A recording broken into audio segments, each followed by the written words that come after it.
تقدر تثيق في طبيب اللي حصل على البكالوريا وهو غشاش، ما تدخلش في العقل. فلا بد أن نكافح هذه الأشياء.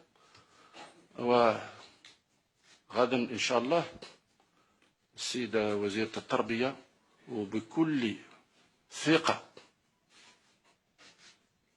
والتضامن الحكومي ستعلن عن الإجراءات حول ما تسمى بالمس أو الغش في امتحان البكالوريا وبالأخص شعبة العلوم، فتكون في إعادة بعد في الأيام القليلة المقبلة إعادة بعض المواد. وكذلك من جهة أخرى ففيه تحقيق، لأن القضية أصبحت، نعاود نأكد، تمس تقريبا بالأمن القومي.